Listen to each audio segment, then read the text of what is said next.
Know when you're. All right, Dan, there you go. Good morning, everyone. Dan Bates, President and CEO, Greater Hamilton Chamber of Commerce. Thank you for joining us this morning for coffee and conversation.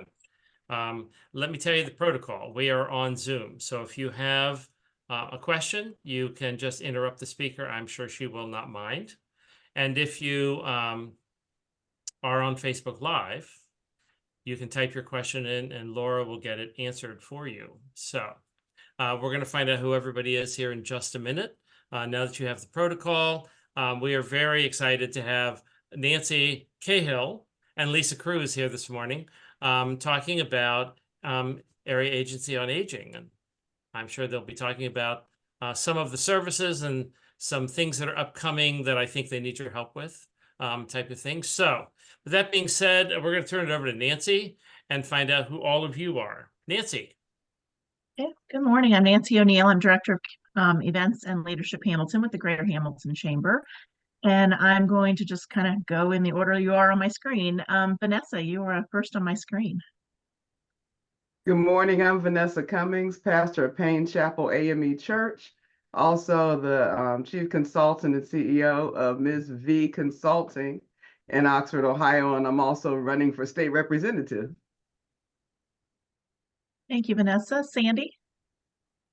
Good morning, Sandy Kusnoff with Prinks Glass. We're a full-service glass company. We do automobile, residential, and commercial glass. Good morning, Sandy. Ben?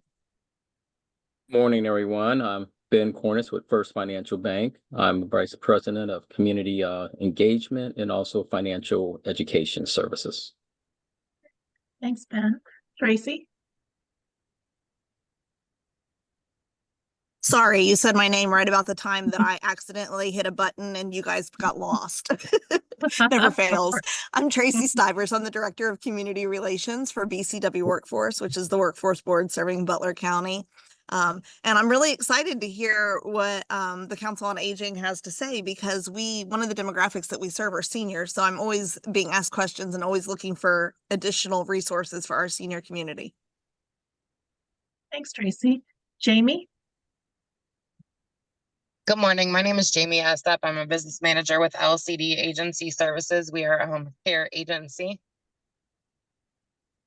Thanks, Jamie. Laura, do you want to introduce yourself, or you need no introduction? Well, it's possible, but I'll let the people that don't know. I'm Laura Merrill with the Greater Hamilton Chamber. Thank you all for being here today. Great. And then I guess we'll let the speakers, Nancy and Lisa, take it away from here. I'm going to jump in just a quick second here. I said Area Agency on Aging. It's actually the Council on Aging, so I apologize for that. So Lisa and Nancy, you're on. Well, Dan, you have been right a couple times this morning and you thought you were wrong. We are the Area Agency on Aging. Our name is the Council on Aging. That has been our name since we started, but we are a designated Area Agency on Aging, and you will hear more about what that means shortly. So my name is Nancy Cahall. I am the Director of Government Relations for the Council on Aging. I've been there a couple years, and joining me today is Lisa Kruse, who is a communication specialist with the Council on Aging. And we want to thank the Chamber for allowing us to join this coffee and conversation. We're excited to share what we're going to share. We're going to run through a PowerPoint and then certainly take questions as you have them, although Lisa may have more instructions on her side. So Lisa, take it away. Thanks, Nan, and thanks so much, everyone, for having us here today. And to your point, as far as questions, if something pops up in your mind, it might be best to either put it in the chat, or if you're on Facebook Live, send it to Laura, and then we can address things at the end. The reason I say that is because we're going to cover quite a bit of information today. So I just find that helps with the flow. If we can address everything at the end, and then obviously if we don't get to something, then we will follow up that way. So let me go ahead and press some buttons. I should be sharing my screen. Is that correct? Yep. Okay, great. So I'm going to start off and then throw it to Nan. But for now, I want to just introduce Council on Aging. I'm real excited that we're here to share information today. And I'll start with a little bit of a personal story. About 5 years ago, when my mother, who was 94 at the time, passed away after having heart issues, she, after having her first heart attack, maybe about 15 years ago, as she was being discharged from the hospital, the discharge nurse suggested that she call Council on Aging just to see what she might be eligible for. And she did make that phone call. As a result, she got a life alert button to wear around her neck, as well as someone to come clean her home on a regular basis. And I have no doubt that those services gave her peace of mind and more than likely extended her life for a bit. So I'm happy that connection is in my family, and I hope that the information we share today leads to connections for you. So with that, let's get started. We're going to talk today about the state of aging in our region, area agencies on aging, of which Council on Aging is one, and we'll get into what that means, our mission, long-term care, our programs and services, and caregiving. So starting off with a little statistic. This is astounding to me that of the people on this planet, those over the age of 65 actually outnumber children under the age of 5. And we surely don't need the United Nations to tell us that people over 65 are the world's fastest growing age group. So in other words, the US population of those 65 and over grew nearly 5 times faster than the population in the previous 100 years. So yes, society is definitely aging. In 2020, there were about 1 in 6 people in the United States over 65. And in 1920, 100 years prior to that, it was 1 in 20. So that represents a growth range of about 1,000%. It's literally 1,000%. It's not one of those exaggerated, oh, it's 1,000% higher. No, this is literally 1,000%. So turning our attention to Ohio right now, 15,000 Ohioans turn 60 each month. And these maps show the 5 counties that Council on Aging serves. We serve all of southwestern Ohio, which includes Butler, Warren, Clinton, Hamilton, and Claremont. And we will have some Butler-specific information later on in the presentation.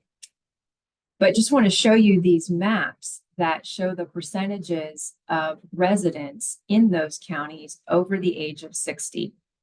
And you can see that in the span of 40 years, from 2010 to 2050, there's been an increase in those percentages. So for sure, the society is aging. By next year, as a matter of fact, 2025, more than 1 in 4 Ohioans will be over the age of 60.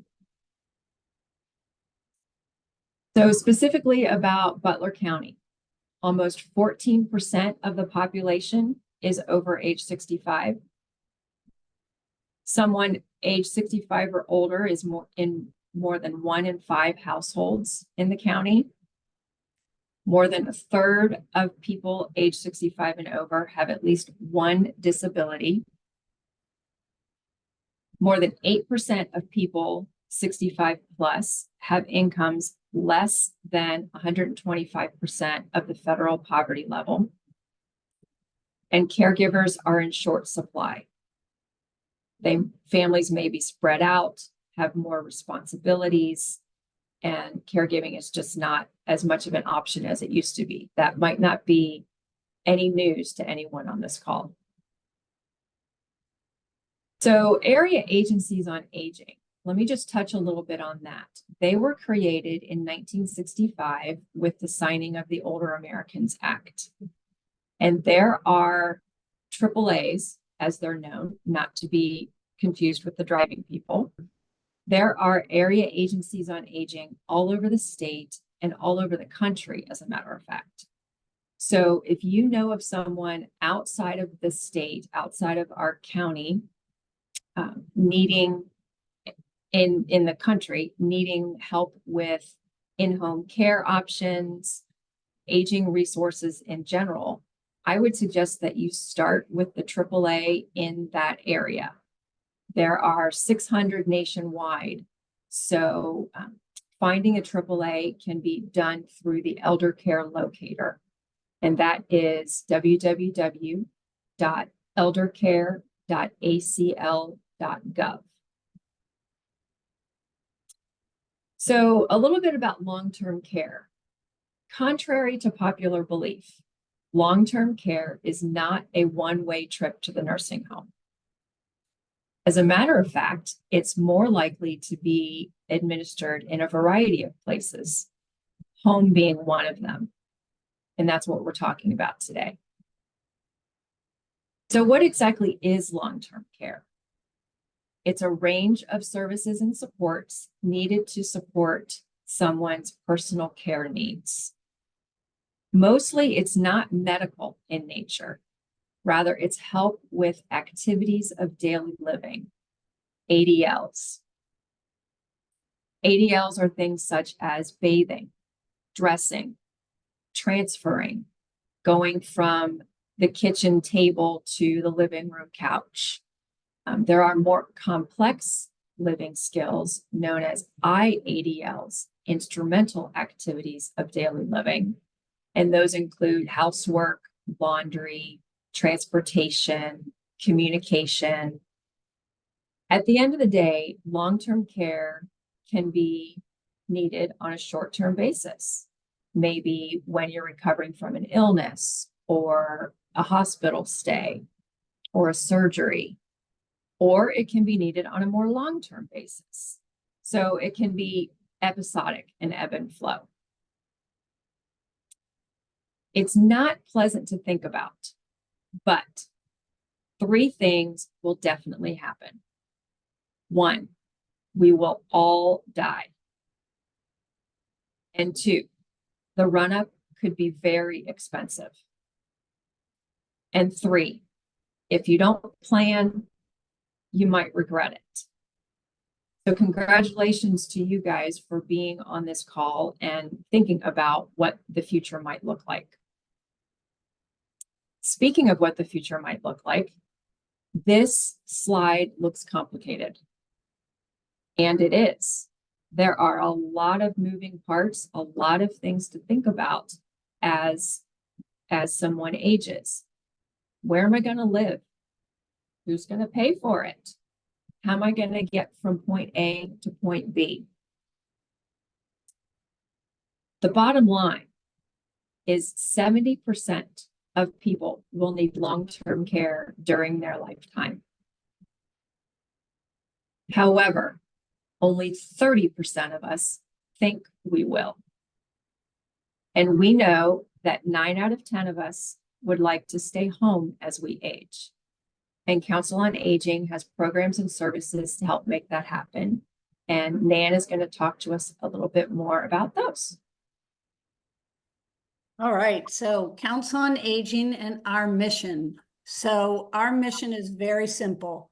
Our mission is to help people remain independent and in their homes. And we use a variety of programs and services to do that. Think of us as your front door. So Aging Debility Resource Center is something, we call it ADRC. It's a terrible acronym because nobody knows what it means. But it is,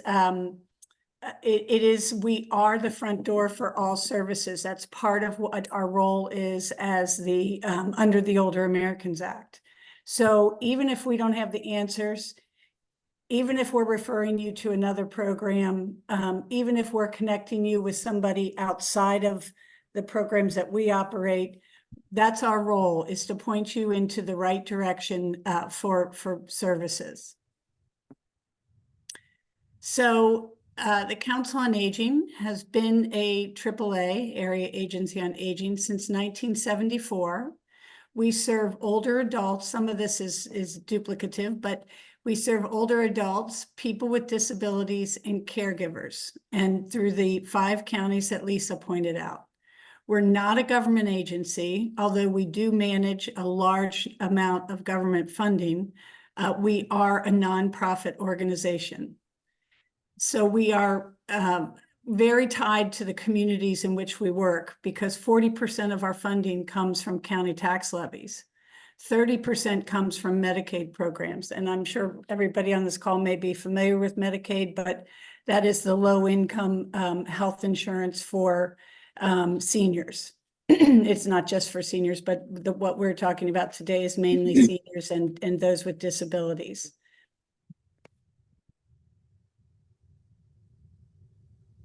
Some recent highlights from the Council on Aging's annual report. So this is in our 5-county area. We've provided support to over close to 27,000 older adults and people with disabilities to help them stay independent in their home. We provided 174,000 plus transportation trips for Medicare, medical and senior center activities. We responded to more than 72,000 requests for information and referral. That's our front door. We provided more than $1.8 million or 1.8 million meals through home delivered meals, and engaged with 132,757 community members through presentations like this one. So here I'm going to tell you a little bit about our programs and services. In Butler County, we have the Elderly Services Program. Many of you know it as the Senior Service Levy. So that is, we call it ESP. We also operate under there. We have a couple smaller programs that we operate specifically in Butler County. So the Elderly Services Program is taxpayer funded, Butler County residents. It serves older adults who are stuck in the middle. So these are, and there's a large number of these individuals, and in all of our communities, they're not low income enough to qualify for Medicaid, but they can't afford to pay for private care. So, you know, Medicaid creates a gap between, it's kind of a safety net that counties and local governments have determined to create to help people stay safe and healthy. Sorry about this. Stay safe and healthy, even though they're on the edge of Medicaid. So kind of trying to keep people off of Medicaid. The last senior service levy that passed in Butler County was in 2020, I believe, maybe 2021.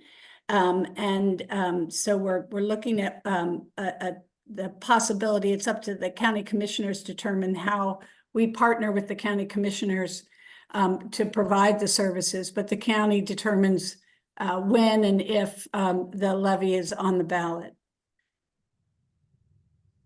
So let's see, sorry, I'm lost my place here. So in Butler County, we have 4,224 clients. 69% are female. That's not a surprise. 31% are male. More than half, 56%, live alone, and a majority are age 70 plus. So in Butler County, to be eligible for the ESP, you have to be 60 or older.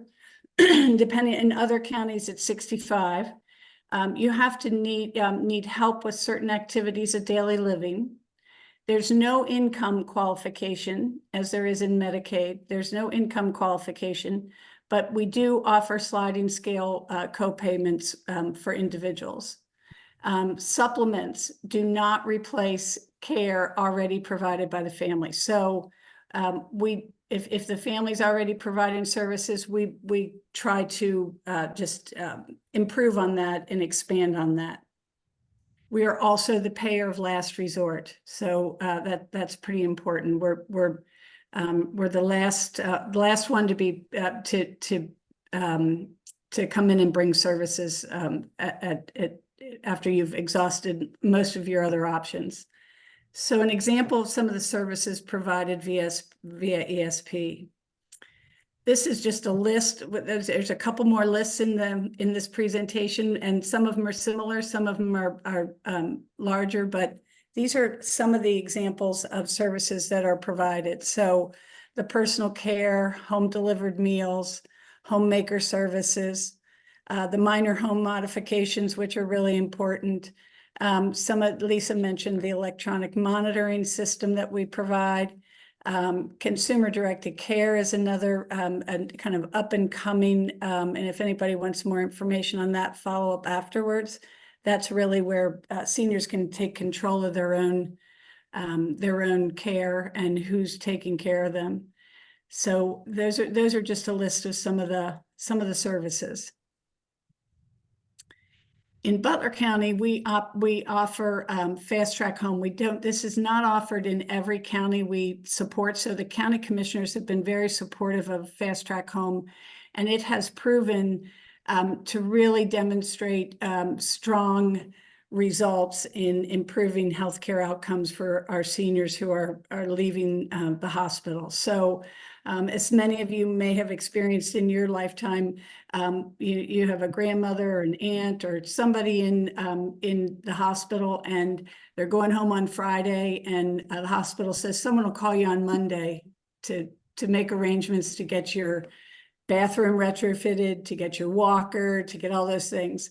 Well, we came in and created a program that partners with the hospitals, and we provide that support before they leave the hospital. So we work to provide all of the transition needs before they leave the hospital.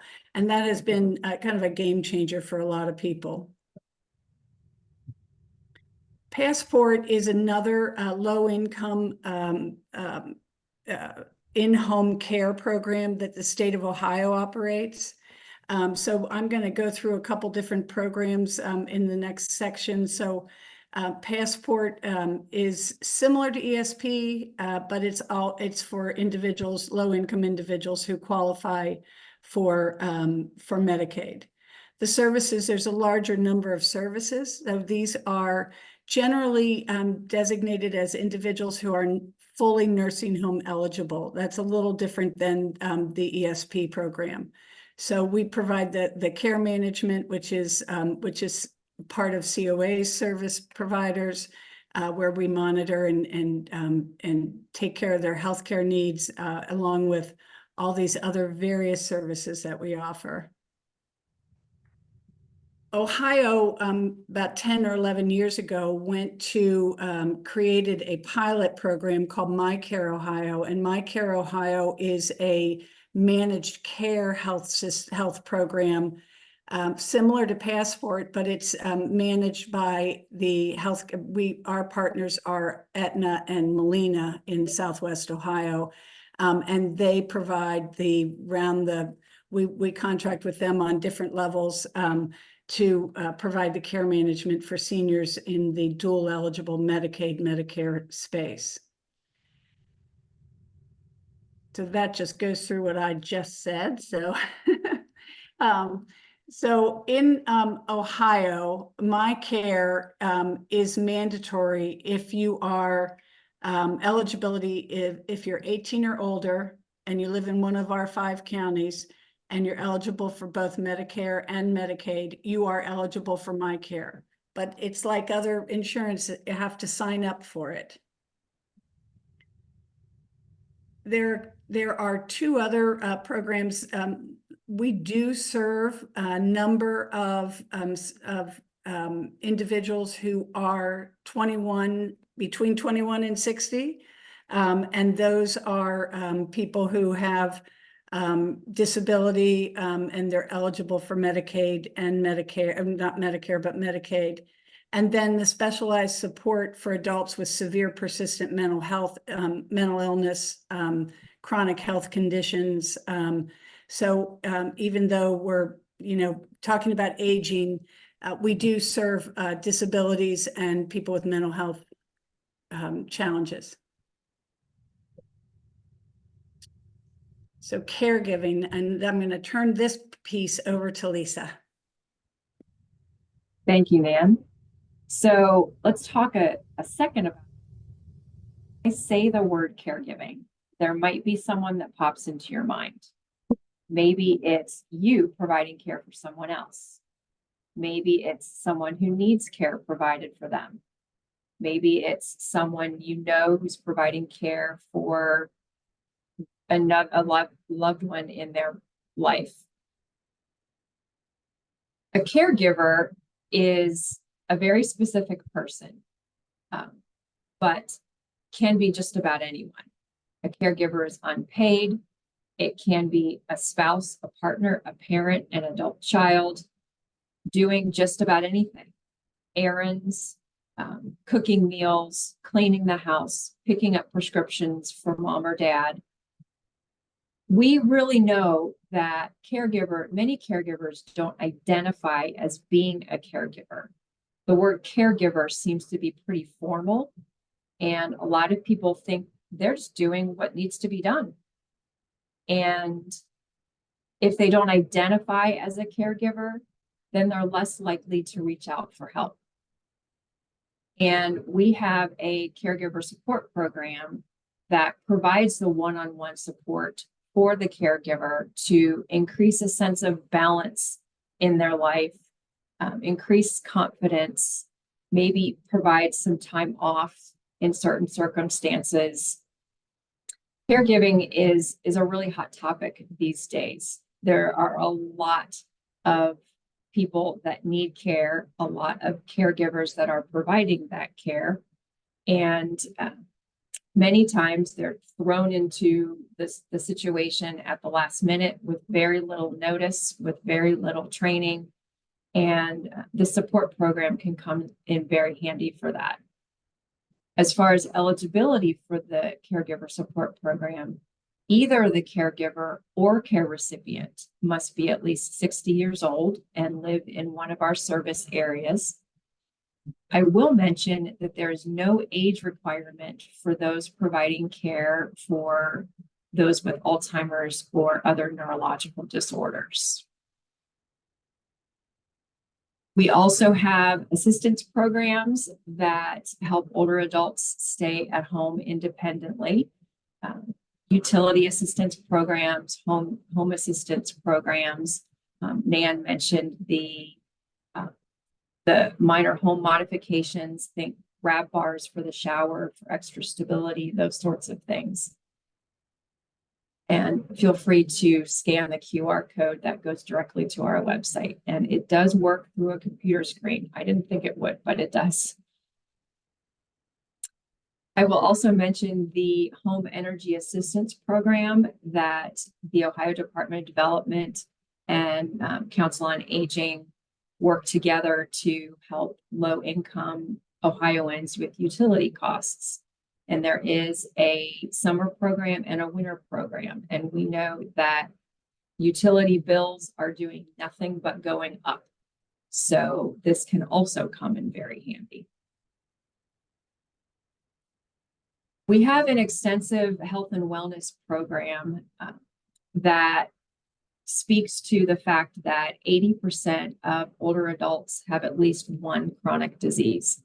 And I don't know the percentage off the top of my head of those that have two chronic diseases, but it's over 50%.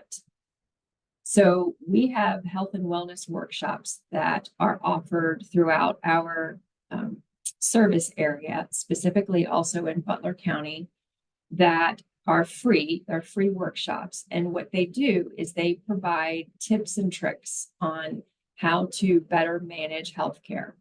We have a specific workshop, for example, for diabetes, for chronic pain, for chronic conditions in general.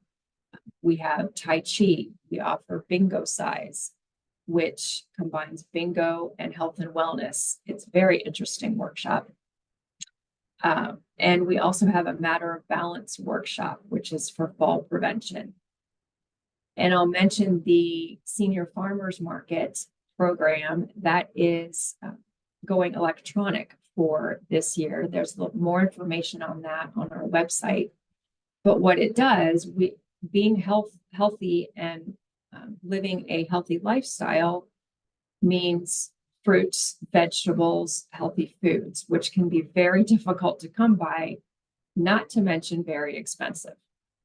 So what the Senior Farmers Market program does is it provides locally grown fruits and veggies to eligible older adults at participating farmers markets throughout the area.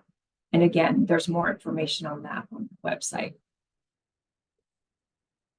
So a little bit about referral and enrollment, and I'm just going to breeze through this because you really don't need to know any of it. All you need to know is our phone number and just give us a call and we'll take it from there. But when you do make that phone call, there will be trained call center staff to ask a few questions and screen for eligibility. There will be an assessment performed and a care manager assigned. One thing I like about Council on Aging is all Council on Aging clients have a care manager. And I like to think of a care manager as a general contractor of sorts, someone to keep track of the services that are in place, the services that are needed, changes that might be occurring, how many hours a week services are in place, all that they keep track of all of that. And at that phone call, as Nan mentioned earlier, if a COA program is not appropriate for the caller, then we will make connections. We're not the type of place that says, oh, I'm sorry, we can't help you, click. No, we're going to make referrals and say, have you thought about this? Did you know such and such does such and such? That's, as Nan mentioned before too, that's our job, is to come up with ideas. So we are truly a personal connection to all the information and resources out there about aging. And Nan mentioned too, our Aging and Disability Resource Center, ADRC. That's our call center. And they are staffed with certified information and referral specialists that really have access to unbiased information, and they can help with things such as Medicare, applying for benefits. They're available Monday through Friday, 8 to 5. And our website at help4seniors.org is filled with very helpful information about all of our programs and services, care options. We have quite an extensive referral directory. There's a specific housing database in addition to the 1,600 resources. You can make a referral, a self-referral, or a referral on someone else's behalf. You can get information about our latest news and events and sign up for our newsletter. We're also on social media, Facebook, Instagram, Twitter, and LinkedIn. So with that was quite a bit of information. And if any questions popped into your mind, Nan and I will do our best to answer.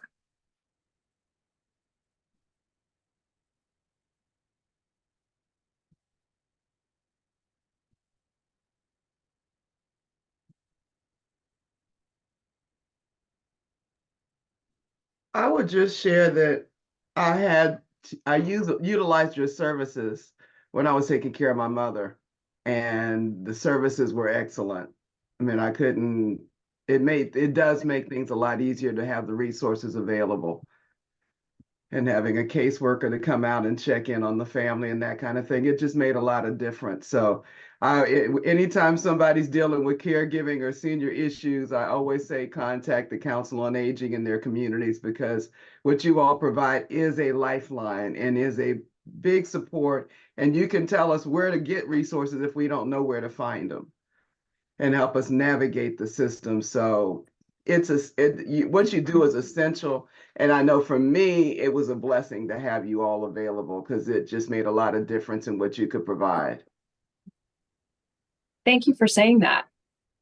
Yeah, thank you very much. That's our role, really, to be the front door and guide people and help them, one of our main roles. Thank you. I think Vanessa brings up a good point. You don't really know where to turn, and then when you need it, you're kind of in crisis, and you don't really know who to start with. I know when my parents were both still alive, we had someone come in because my father at that point was pretty much confined to the home, and we had somebody come in through the council, so my mom could leave. Otherwise, she couldn't leave the house either. So that way someone would come in. And so actually the services were more for her than they were for my father, because my father, there was really nothing that they could do. But that way my mom could go get her hair done and take her little poodle to McDonald's and all the stuff that she enjoyed doing. Well, thanks, Dan, for that. I think Lisa talked about that respite care is really a big conversation and really growing in terms of the service that we're providing, so that it is extremely valuable.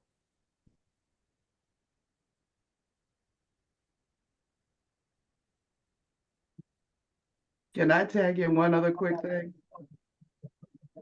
When you mentioned respite care, that a lot of people feel guilty for utilizing respite care. Don't feel guilty for utilizing respite care. It is your lifeline as a caregiver.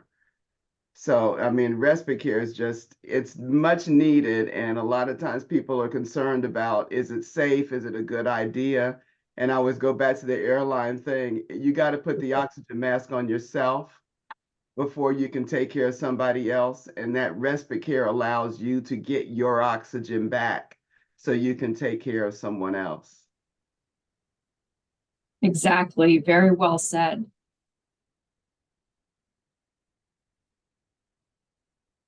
So I have a question which you may not be able to answer, and I hesitate to ask it because I don't want to put you on the spot. But with the latest countywide assessment, I think what they've narrowed it down to, they're going to focus on is mental health, prenatal care, and chronic diseases.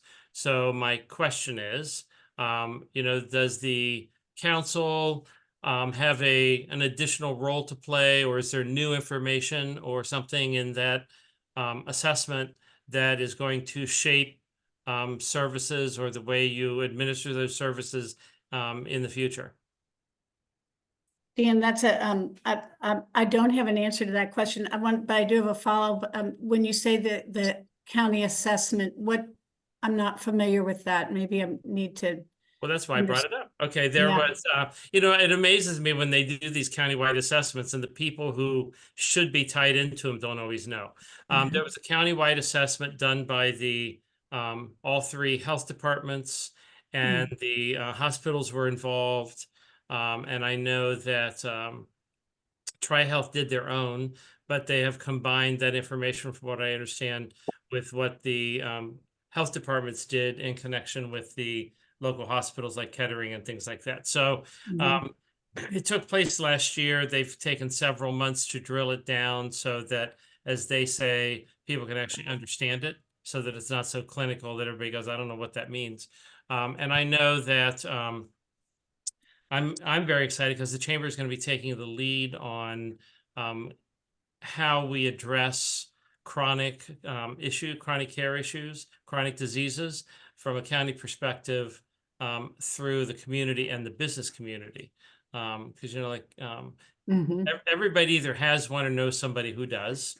And when you talk about diabetes and things like that, there's certain diseases that can be better controlled through exercise, diet, and things like that. So the chamber is kind of taking that on, of how do we get all these people at the table at a focus group of a panel discussion. That's what I was trying to think, that we're doing November 14th. So mark that on your calendars. And really kind of challenging the business community on what they should know and what they should know for their employees and for their employees' families that could actually really have an impact on the entire county? Well, that's awesome to know, and we definitely would like to participate in November, if not before, in any way we can. I would say that we work very, very closely with all of the hospital systems, and we work very closely with the county, with the commissioners, with the health department. And the mental health recovery services board. So there are probably people within that work more closely with the ESP program that are more familiar with what you're talking about than I am. But we definitely would want to be involved, and I think it's an extremely valuable resource to have all that information together. We've been talking with the county administrator. I mentioned our senior service levy. It is up for renewal or whatever the county decides to do in 2025. So what you guys are talking about in terms of getting the need, we want to be driven by data, right? How many seniors are there? How many people need services? How many, to spend the taxpayers' money in the most efficient and appropriate way. So absolutely participating in that. I will say one thing I forgot to mention during the presentation is that in the last 18 months, we were pulling some data together, but in the last 18 months, Council on Aging has provided $16 million worth of services in Butler County alone, with about 43 different provider service companies on top of our individuals. All 43 of those are not Butler County based employers, but I would say the majority of them are. So we work really hard as that's another piece as a county. The county levy is to work with local Butler County service providers. So we're always, your chamber's a great resource for that. So I have another question then, since you said 16 million, correct? Yeah. So if you guys weren't in existence, okay, how many people would go without that assistance? And since you guys are coordinating it, what do you actually save? I mean, if those recipients had to contract this out themselves, what would be the cost of that? Do you have any idea? I don't. That's an interesting question. I think I would say in response to that, if you we talked about the senior service levy being 40% of our funding, right? So that is pretty significant, and that is the local community who's made a decision to support their seniors. I know Lisa's been doing these presentations longer than I have, and might have more of an answer in terms of how do we evaluate what happens if that $16 million or that support that support isn't in the community. I would say that the senior service levy is a safety net for Medicaid, right? So I would say a large portion of those seniors would go into low income, Medicaid. Many of them would end up going into a nursing home, into a publicly funded nursing home. From a taxpayer standpoint, that's not what you want to do. If you think our average monthly cost to help someone stay nursing home eligible, stay in their home, is somewhere between $2,500 to $3,000 a month. To have somebody in a nursing home, publicly funded, staying in a nursing home, it's $6,000 plus, and it's probably higher than that. Those numbers are about a year and a half old for me, so it's probably closer to, $6,500, $7,000. So I don't have an answer. If I understand your question is, what would be the economic impact if those services were no longer provided in the community through our funding or our programs? Is that right? Yeah, well, I actually think you kind of answered it better than you think. Because really what you're saying is, the cost of care could easily triple. Absolutely. the worst case scenario, those people would actually fall through the cracks and not be cared for at all. But even if they were cared for, the cost of giving that care would easily triple. And I would think that emergency services would also be taxed too, with more ambulance calls and things like that, with falls and stuff where people aren't being checked on. So just an interesting question, because with that coming up in 2025, the economics are what people always look at, why am I paying for this? So yeah, it's a great point, and it's a great question. And we're always looking for the best way to communicate to the communities that we serve. Yeah. So especially, if you are involved in the November 14th thing, since it's, really focused primarily at the business community, those would probably be some good numbers to throw out there. Thank you. So if I can jump in for 1 second and just put a little bit of a twist on what you were saying. Well, first of all, if COA did not exist, if the elderly services program did not exist, then quite simply people would go without. They would go without having a bath for the week, or whatever the case may be. And to flip it around a little bit, a big challenge that we know of, and again, it's probably not going to be any new news to anybody on this call, is getting people to accept the help and have someone do something for them and provide services for them, because that means that they're getting older. That means that they can't do it themselves, and they might not want to deal with that. One way that we have found to get around that, if you will, is to say, hey, you pay taxes, you've already paid for this, so you might as well use it. So that's just, it works both ways as far as putting in the tax dollars and the county support and so forth. I think that's a good point also, Lisa, because I know a lot of seniors today grew up in a time and a mindset where they, were self-sufficient and worked for everything they had and don't believe in taking any kind of charity, as they call it.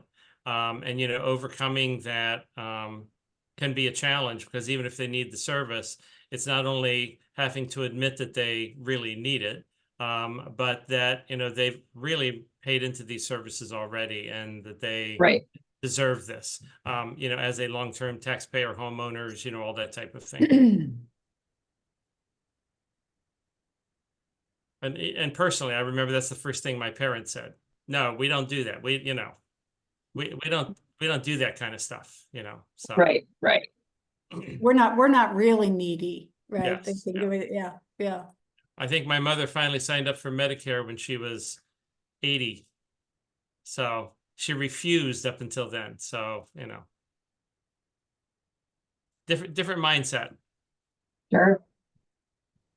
Well, during that time frame, probably the parents they cared for, these services weren't available. Yep. You were caring for your Yep. loved ones at home because that was the only option, and that's just what they're used to. Well, I think the other challenge today, the society is so mobile. Years ago, families lived close to each other, and I know when my parents became elderly and needed services, I was, 8-10 hours away. So, that makes it difficult. And I do have to say that I was able to do a lot of things when I was living in Philadelphia for my parents in Northern Ohio via the telephone, arranged all that because I could not physically, be there on a consistent basis. So anyway, I think we should wrap up, Laura. This has been, I think, a great presentation and very informative. So back to you, Laura. Yep, this has been great. We thank you, Nan. Thank you, Lisa. Anybody has any questions, please feel free to reach out. They gave a lot of good information and resources. We will be back for Coffee and Conversations on June 11th. They'll be back here on Zoom. All of our copies are on our website, which is hamilton-ohio.com. And they're also recorded and on our YouTube channel. So you can always go back and resource these at any time.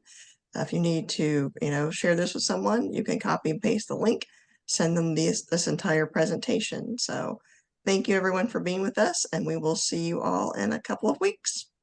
Thank you, Thank you everyone. for having Have a us. good day.